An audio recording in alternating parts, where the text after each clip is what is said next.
A house is built at Pooh Corner for Eeyore.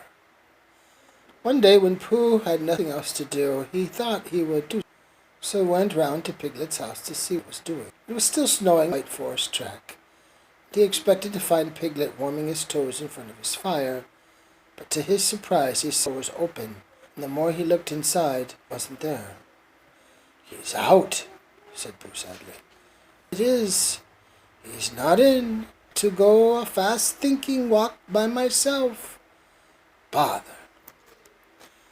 But first he thought, very loudly, just to make quite sure, while he waited for Piglet to keep warm.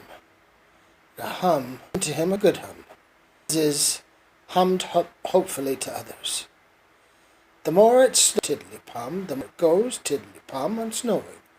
And anybody knows tiddly-pum, how cold my toes, tiddly-pum, are growing. "So what'll I do," said Pooh, "is I'll do this first and see what the time is, and perhaps I'll put a muffler around my neck, and then I'll go and see Eeyore and sing it to him." He hurried back to his house, and his mind was so busy on the way for Eeyore that when he suddenly saw Piglet sitting in his armchair, he could hardly stand there, rubbing his head and wondering whose house he was in. "Hello," he said. "I thought you were—" "No," said Piglet. "It's you who were out, Pooh." "So it was," said Pooh. "I knew one of us was."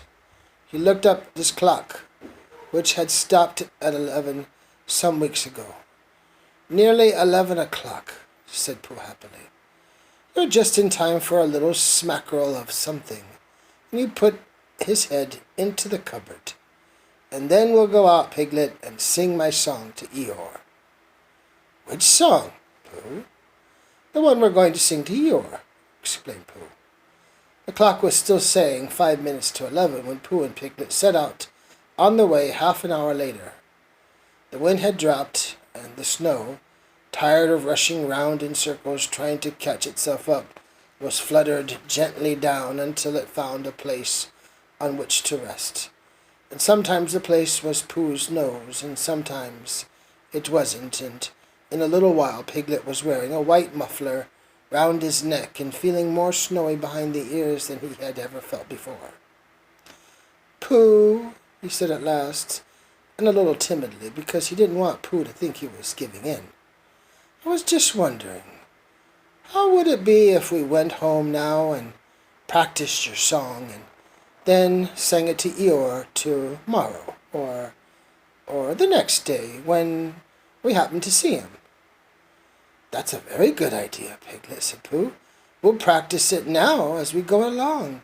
But it's no good going home to practice it, because it's a special outdoor song which has to be sung in the snow." "Are you sure?" asked Piglet anxiously. "Well, you'll see, Piglet, when we listen, because this is how it begins. The more it snows, tiddly-pum." "Tilly what?" said Piglet. "Pom," said Pooh. "I put that in to make it more yummy, more hummy.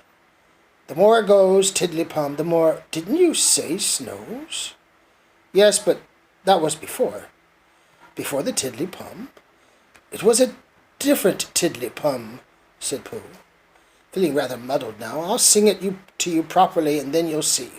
So he sang it again. "The more it snows, tiddly-pum, the more it goes, tiddly-pum, the more it goes, tiddly-pum, on snowing. And nobody knows, tiddly-pum, how cold my toes, tiddly-pum, how cold my toes, tiddly-pum, are growing." He sang it like that, which is much the best way of singing it, and when he had finished, he waited for Piglet to say that, of all the outdoor hums for snowy weather he had ever heard, this was the best.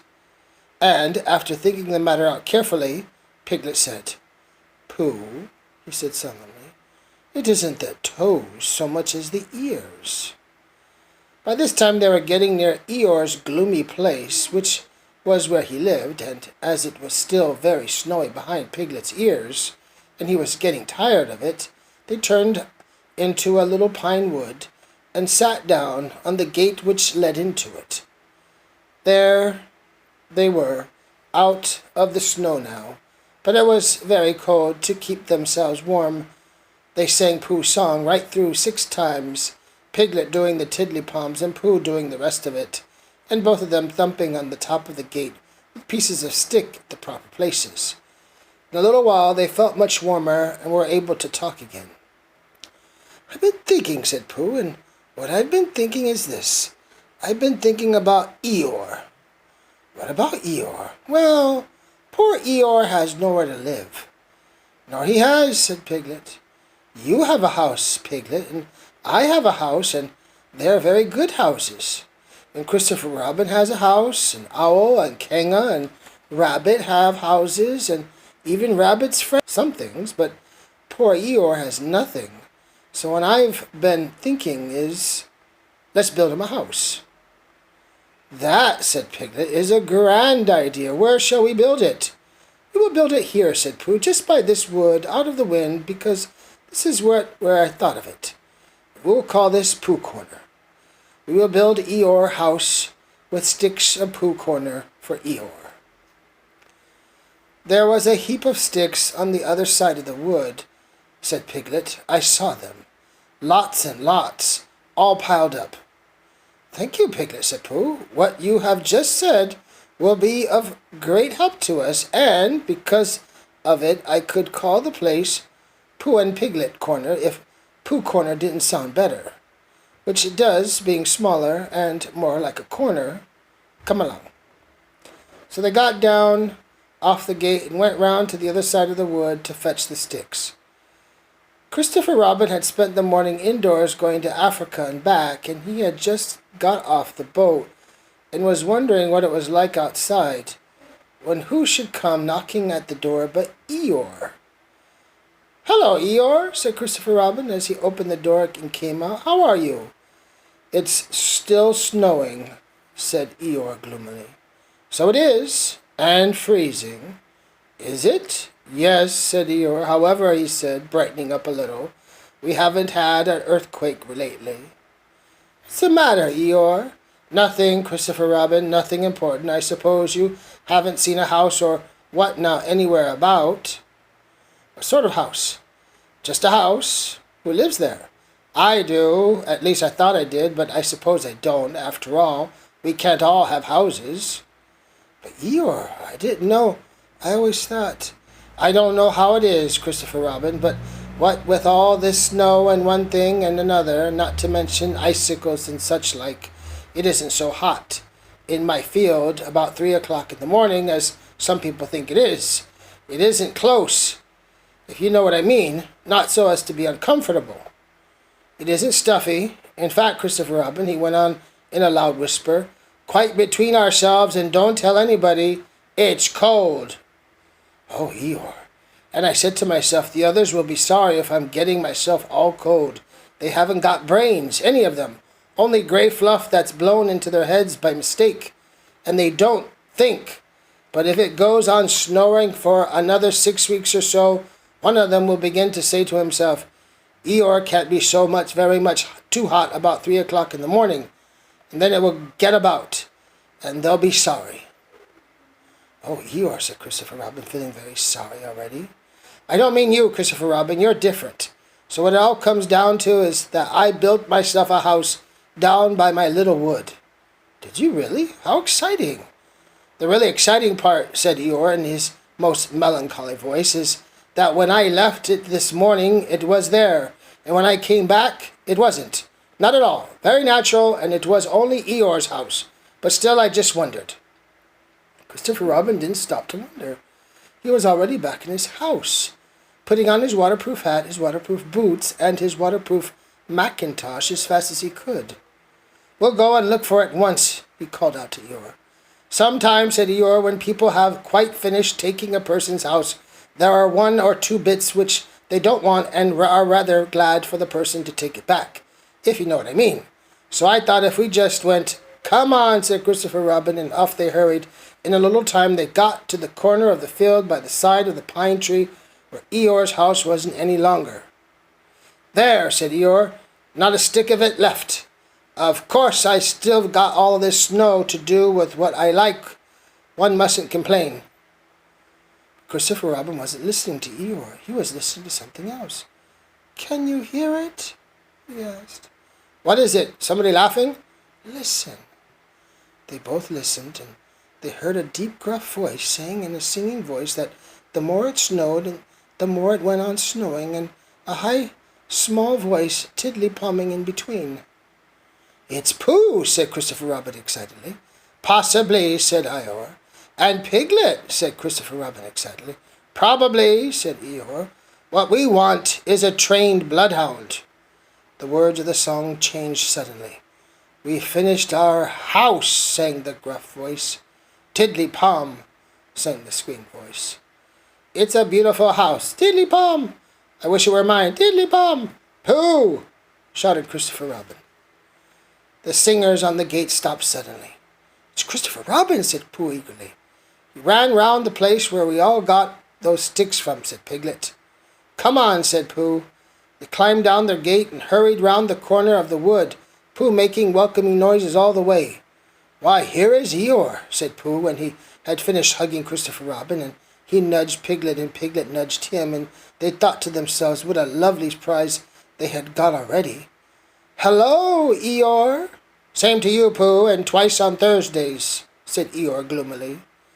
Before Pooh could say, "Why Thursdays?" Christopher Robin began to explain the sad story of Eeyore's lost house, and Pooh and Piglet listened, and their eyes seemed to get bigger and bigger. "Where did you say it was?" asked Pooh. "Just here," said Eeyore. "Made of sticks?" "Yes." "Oh," said Piglet. "What?" said Eeyore. "Oh, I just said oh," said Piglet nervously. And so, to seem quite as easy, hummed Tiddly-Pum once or twice in what shall we do now kind of way. "You're sure it was a house?" said Pooh. "I mean, you're sure the house was here?"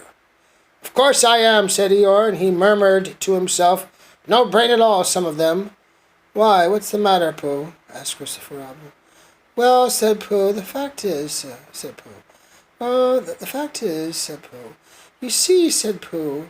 "It's like this," said Pooh, and something seemed to tell him that he wasn't explaining very well, and he nudged Piglet again. "It's like this," said Piglet quickly. "Only warmer," he added after deep thought. "What's warmer?" "The other side of the wood, where Eeyore's house is." "My house?" said Eeyore. "My house was here." "No," said Piglet firmly, "the other side of the wood." "Because of being warmer," said Pooh. But I ought to know." "Come and look," said Piglet simply, and he led the way. "There wouldn't be two houses," said Pooh. "Now, not so close together." They came around the corner, and there was Eeyore's house, looking as comfy as anything. "There you are," said Piglet. "Inside as well as outside," said Pooh proudly. Eeyore went inside and came out again. "It's a remarkable thing, it is, my house, and I built it where I said I did, so the wind must have blown it here. And the wind blew it right over the wood, and blew it down here, and here it is as good as ever. In fact, better in places." "Much better," said Pooh and Piglet together. "It just shows you what can be done by taking a little trouble," said Eeyore. "Do you see, Pooh? Do you see, Piglet? Brains first and then hard work. Look at it. That's the way to build a house," said Eeyore proudly. So they left a minute. Christopher Robin went back to lunch with his friends Pooh, and on the way they told him of the awful mistake they had made. And when he had finished laughing, they all sang the outdoor song for snowy weather the rest of the way home. Piglet, who was still not quite sure of his voice, putting in the tiddly-poms again. "And I know it seems easy," said Piglet to himself, "but it wasn't everyone who could do it." The end.